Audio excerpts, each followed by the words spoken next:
Вітаю! Мене звуть Денис Бігус, і це програма антикорупційних розслідувань «Наші гроші». Кілька тижнів тому ми розповідали про проблеми з евакуацією автівок. Ішлось про Київ, але ситуація в інших містах дуже схожа. В чому проблема? Якщо ви припаркуєтесь як нехороша людина, то приїде евакуатор і вивезе вашу автівку. І це не проблема. Це ми якраз підтримуємо. Але коли ви прийдете забирати своє авто, вам виставляють рахунок. Його виставить не поліція, не державне підприємство МВС, а натуральна фірма-прокладка з потрійною ціною. З цією фірмою у Києві без тендеру, без конкурсу уклали контракт, і вона евакуює всі авто в столиці. Причому в неї навіть своїх евакуаторів немає. Вона тупо збирає гроші. Після нашого ефіру у МВС сказали, ця контора просто тимчасово працює вже півроку. Скоро буде тендер. І його дійсно оголосили. І, спойлер, вас далі продовжить обдирати та сама контора. А хто за нею стоїть, як провалили тендер і кому надсилати вітання, розповість Олександр Курбатов.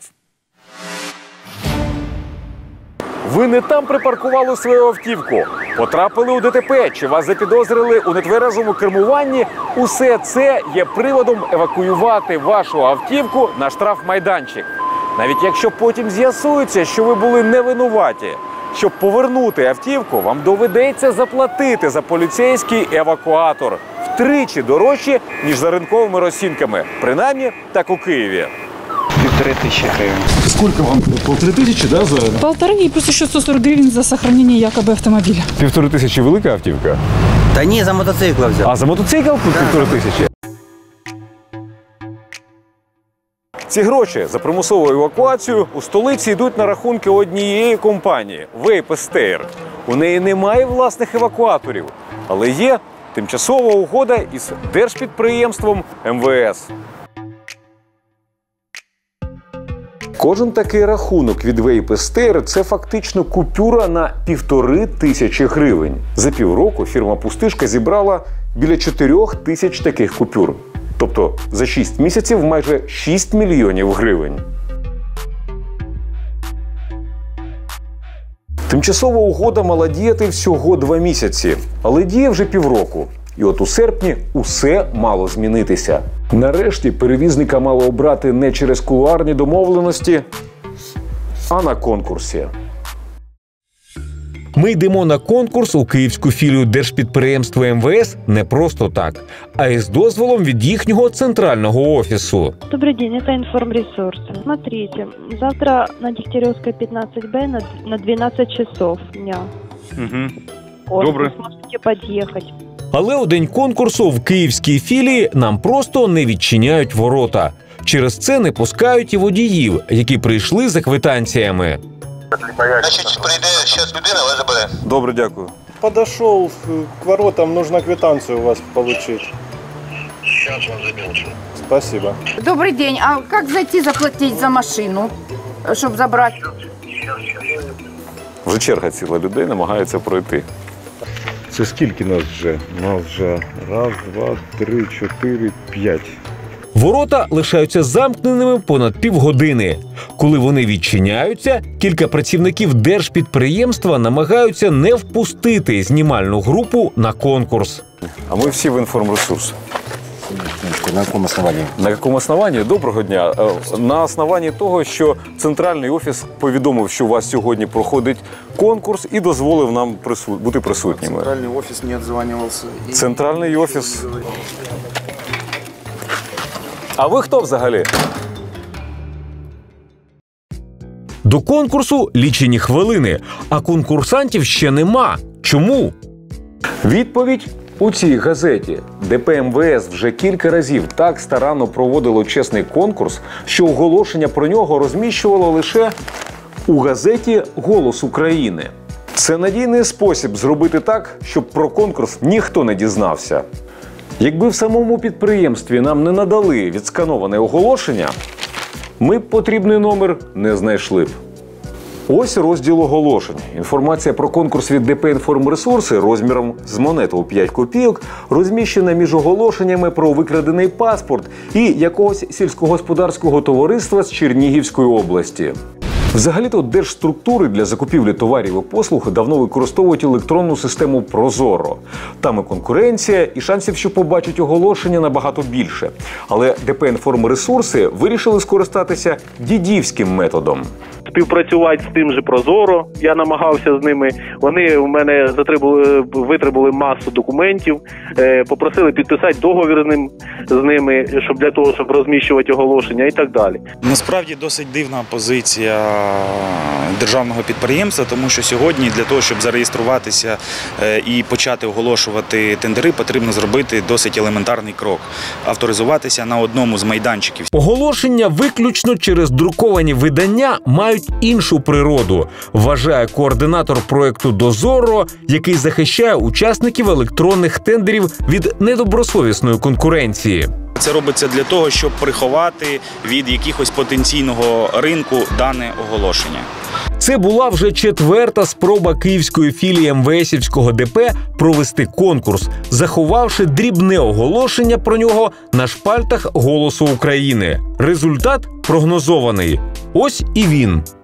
До 16:00 вчорашнього дня ні одної подачі документів не було. Тобто бажаючих? Нема. Їх не знайшлося? Не знайшлося. А які це наслідки після цього? Тобто зберігається ця ситуація, яка і була до цього? Поки що, так. За умовами конкурсу, компанії, які бажають отримати підряди від поліції, мають надати дані про кваліфікованих працівників, фото евакуаторів. Але у компанії «Вейп-СТР» цього нічого немає. Її обрали без конкурсу. Взагалі виникла «Вейп-СТР», компанія, в якої... Ой, чесно кажучи, я не знаю, як цих всіх обставин, як говориться, знайомства, і чи я маю чи маю хто до кого прийшов, хто що запропонував. Директор «Інформресурсів» заборонив працівникам давати нам інтерв'ю. Але телефоном у держпідприємстві кажуть, що «Вейп-СТР» – безальтернативний варіант. Або вони, або колапс на дорогах столиці. Зараз єдиний вихід – це взяти, зупинити евакуацію і проводити конкурси через Прозоро, ще десь. І я на 90% впевнений, що ми не знайдемо, не забезпечимо цю евакуацію належним чином. В Києві, на евакуацію монополія, на евакуатори. Поки ДП нам розповідає про безальтернативну співпрацю з «Вейп-СТР», ми розповімо про реальних перевізників, які і здійснюють евакуацію для поліції, поки «Вейп-СТР» просто збирає гроші. Ось, наприклад, машину після приїзду поліції забирає евакуатор компанії «Експрес-Т». Між «Вейп-СТР» і ТОВ «Експрес-Т» є ще один посередник. Коли поліцейських, наприклад, потрібно викликати, вони вас набирають чи ДП «Інформресурс»? «Інформресурс». І вже від «Інформресурсів» ви отримуєте виклик, так? Да. Тобто прокладка «Вейп-СТР» в усій цій схемі виконує лише почесну функцію збирання грошей з автовласників за завищеними цінами. Бо навіть виклик перевізникам приходить не від «Вейпу», а від держпідприємства МВС. Обов'язки «Вейп-СТР» мають бути прописані в угоді з держпідприємством. От тільки угоду нікому не показують. Чомусь керівництво вирішило не надавати. Не надавати, так? За нашими даними, за 7 місяців збирання грошей зі столичних автомобілістів маріупольська фірма отримала майже 7 мільйонів гривень. З них 3 мільйони потім віддали за евакуацію справжнім столичним перевізникам. А от ще 4 мільйони пішли від збирача евакуаційної каси «Вейп-СТР» на десяток інших маріупольських товок з ознаками фіктивності. 3 з них – це фактично клони «Вейпу», бо засновані його колишніми власниками. Усе вказує на те, що власники вони лише номінальні. Ось, приміром, киянка Надія Матюшко, співзасновниця «Вейп-СТР». У Маріуполі на неї записані десятки компаній, усі як одна спеціалізуються на оптовій торгівлі. За реєстрами бізнесвумен, а у житті 23-річна дівчина, помічниця юриста, яка нещодавно розшукувала роботу на 10 тисяч гривень. Власниця і засновниця десятків підприємств прописана у настільки скромному будинку, що ми навіть його проминули. Ось воно, такий невеличкий будинок зараз. Ну, як тут постукати? За київською адресою, яку залишала Надія при реєстрації маріупольських ТОВок, знаходимо її батька. Він впізнає фото доньки, але не впізнає власницю маріупольських бізнесів. Це схоже на неї? Чи може це не вона?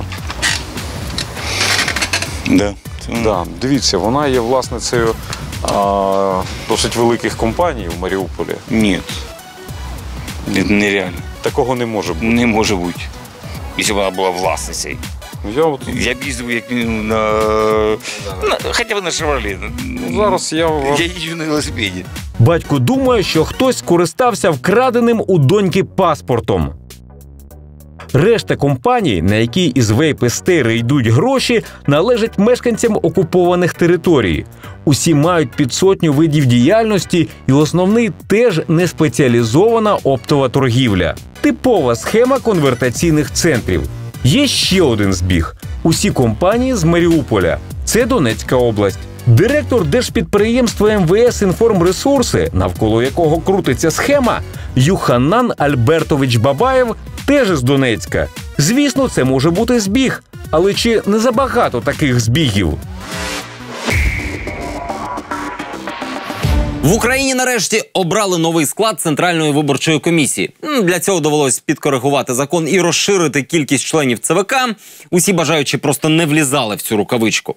Але потрапила до ЦВК і заступник міністра юстиції Наталя Бернацька. Їй не звикати обирати. От нещодавно вона була в комісії, яка обирала керівництво новоствореного Державного бюро розслідувань.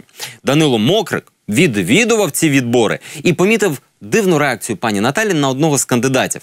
А потім розкопав і повноцінний, як на мене, конфлікт інтересів. 18 липня. Комісія обирає переможців конкурсу на головні посади в Державному бюро розслідувань. Це фестиваль одноголосних рішень. Хто за? Так повторюється раз у раз. Проголосували, оголосили переможця. Все мляво. Аж тут комісія обирає керівника першого управління досудових розслідувань. Голосують за Євгена Шевцова. Шевцов Євген Олександрович. Хто за? Менше ніж за хвилину голова комісії оголошує переможця. Найбільшу кількість голосів отримав Шевцов Євген Олександрович. Переходимо до голосування на посаду керівника другого управління організації досудових розслідувань. Зверніть увагу на реакцію заступниці міністра юстиції Наталії Бернацької.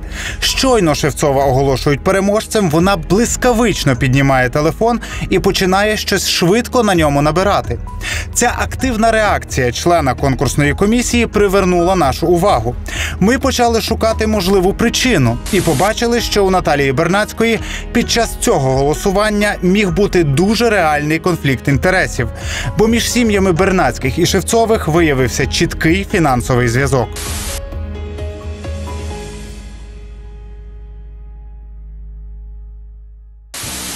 Начальник відділу Нацполіції Євген Шевцов подався до ДБР на 2 посади. Хотів керувати або оперативною роботою у бюро, або слідством. Слідство йому на конкурсі і віддали. Наталія Бернацька голосувала за Шевцова, хоча її не було на обох його співбесідах. Якби вона була присутньою, то почула би. Я працював декілька років в цивільній сфері.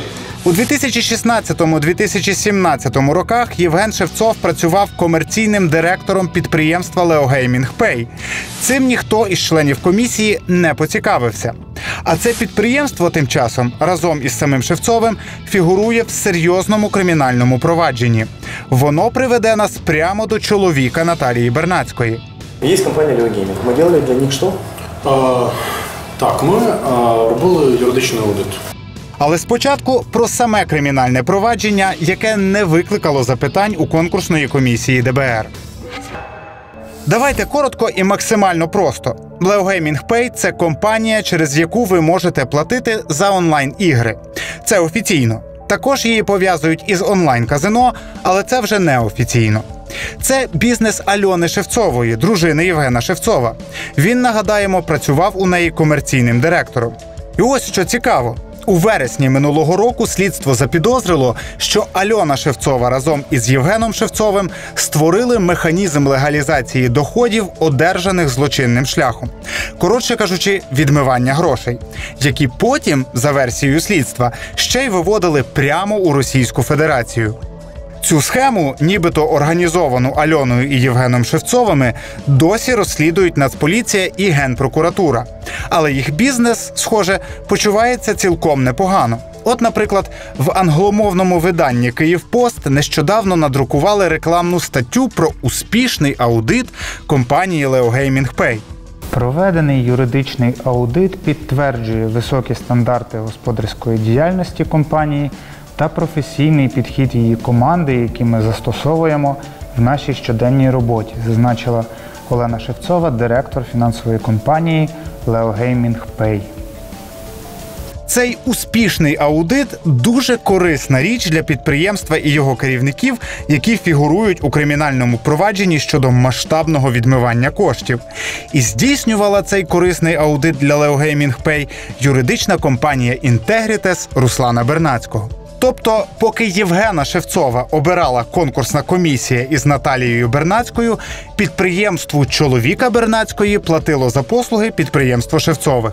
І тут ми вже говоримо не про етику, ми говоримо про порушення закону. Для консультації в цій історії ми обрали Руслана Рябошапку. Він і заступником міністра юстиції був, і в Нацагентстві із запобігання корупції працював. Якраз НАЗК і займається в Україні конфліктами інтересів. Грубо кажучи, це коли одна особа має особисте зацікавлення у прийнятті посадового рішення. В історії голосування Наталії Бернацької за Євгена Шевцова екс-чиновник такий конфлікт бачить. Звичайна стороння людина в такій ситуації зробила би висновок, що, очевидно, це рішення не буде об'єктивним. Тому що чи бізнес-стосунки між дружинами, чи дружні стосунки, вони можуть впливати на об'єктивність прийняття рішення. Ми змоделювали для Рябошапки ситуацію, не називаючи прізвищ, щоб прізвища не впливали на його аналіз.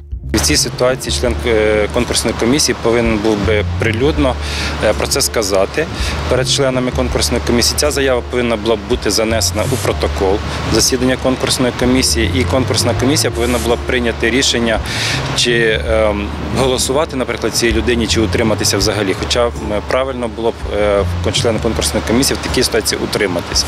Наталія Бернацька від голосування не утрималася. То, можливо, вона хоч голові конкурсної комісії повідомила, що Євген Шевцов і його дружина є клієнтами її чоловіка. Хтось з членів комісії звертався з приводу можливого конфлікту інтересів під час голосування? Ні, ніхто не звертався. І вам не було відомо про можливий конфлікт інтересів? Під конфліктом інтересів, ну конкретніше. Я маю на увазі, коли рідна людина одного з членів комісії є клієнтом рідної людини-кандидата на посаду. Я зрозумів. В мене такої інформації немає. В НАЗК такої інформації теж немає. І туди заступниця міністра не зверталася. Ви не вбачаєте конфлікту інтересів в голосуванні за Шевцова вашого? А в чому саме конфлікт? В тому, що його підприємство Leo Gaming Pay юридично обслуговує підприємство вашого чоловіка. Ну, ви знаєте, у мене у чоловіка є свій бізнес, який він веде, і він не має жодного відношення до моєї роботи.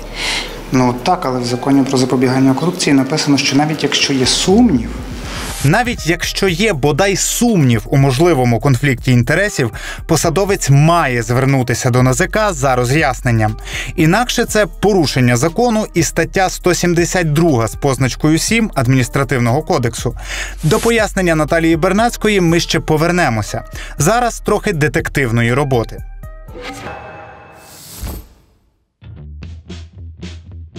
На Руслана Бернацького, власника юридичної компанії «Інтегрітес», ми чекали біля самої фірми.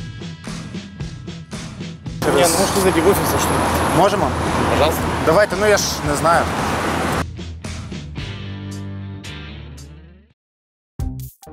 Всередині розмова відбулася у декілька раундів. Спочатку ми пояснюємо, чого взагалі прийшли. Власне, я зацікавився обслуговуванням, яке ваше підприємство надавало підприємству Leo Gaming Pay. Що таке? Що таке Leo Gaming Pay? Це підприємство, в якого ваша фірма проводила аудит. Ну, может быть. Ні, ну а ви не знаєте про це? Мы обслуживаем где-то 500-600 предприятий. Так, Я могу але- знать, что это такое? Так, але далеко не кожне підприємство, далеко не кожна співпраця настільки широко рекламувалася, як... Давайте узнаем. В другому раунді до нас приєднується Антон Бабак, старший юрист, відповідальний за роботу із леогеймінгом. Есть компания Leo Gaming. Мы делали для них что? Так, ми робили юридичний аудит. Перевіряли компанію з точки зору юристів. Ну, бачите, я, в принципі, чому звернув на це увагу? Кто собственник компании? Шевцова это или кто? Немає такої інформації. Я от про Шевцова не знаю. Тобто, хто це, як він... А хто у нас КБ? Як він пов'язаний? Здається, він з цією компанією, наскільки я розумію, не пов'язаний. Можна перевірити, звичайно, з пам'яті. Ну, а ви знаєте, хто це? Ні.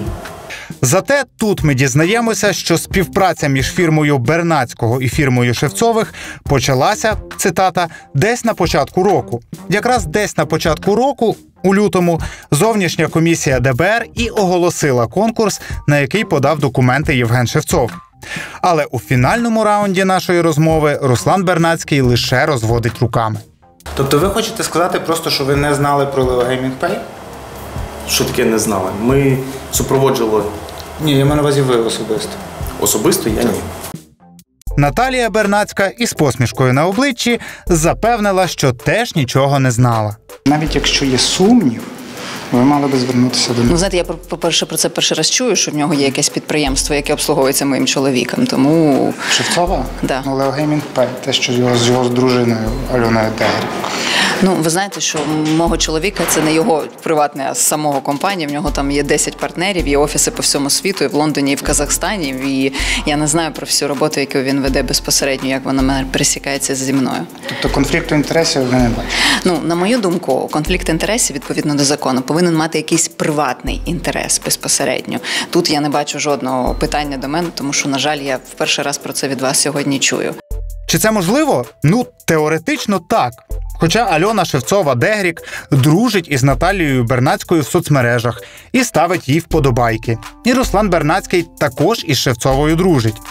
Зрештою, закон про запобігання корупції написаний так, що, вперше чую, не звільняє від відповідальності. То чи може чиновник з'їхати на незнав? З'їхати то він може, але очевидно, що це повинно тоді кваліфікуватися тим самим НАЗК чи поліцією, наприклад, яка теж має повноваження складати протоколи, і судом. В принципі, повинна існувати презумпція сумніву, презумпція наявності конфлікту інтересів. Голосування Наталії Бернацької могли би скасувати, а на саму замміністра накласти невеликий штраф – від 3,5 до 7 тисяч гривень. Але у випадку конкурсу до Державного бюро розслідувань насправді йдеться навіть не про штраф. Йдеться в першу чергу про довіру до цього конкурсу, про об'єктивність і неупередженість голосування, про те, що комісія поставить кандидату на співбесіді усі важливі запитання, наприклад, про кримінальні провадження, в яких він фігурує. Натомість за таким коментарем до Євгена Шевцова довелося звертатися нам. Про Євгена Шевцова і Leo Gaming після його перемоги на конкурсі до ДБР в інтернеті почали писати багато нехороших речей. Цим він і прикрився. Я хотів би з вами про коментар домовитися, якщо це можливо на завтра навіть. А чого ви хочете домовлятися? Який коментар? Ну, власне, і про результати. Ну, просто що пишете в інтернеті, мені вимагають денежні средства. Я не хочу розмовляти в коментарях. Я коментувати нічого не буду. Поміж тим, пам'ятаєте, що Євген Шевцов подався на конкурс до ДБР на 2 посади? На одну з них комісія обрала його одноголосно. На іншу, керівника управління оперативних розробок, за нього проголосував лише 1 член комісії. Шевцов Євген Олександрович. Хто за? Вірніше, 1 членкиня – Наталія Іларіонівна Бернацька, якої на другій співбесіді Євгена Шевцова також не було. Ну що ж, на сьогодні все. Нагадую, усі наші розслідування ви можете подивитись на нашому ютуб-каналі. Заходьте туди, дивіться, лишайте коментарі. Заходьте до нас в соцмережі, ми любимо з вами там поспілкуватись. А якщо у вас є якась цікава тема, пишіть нам на ось цю електронну пошту. В телеефірі побачимось вже за тиждень. З вами був Денис Бігус та програма «Наші гроші». До зустрічі.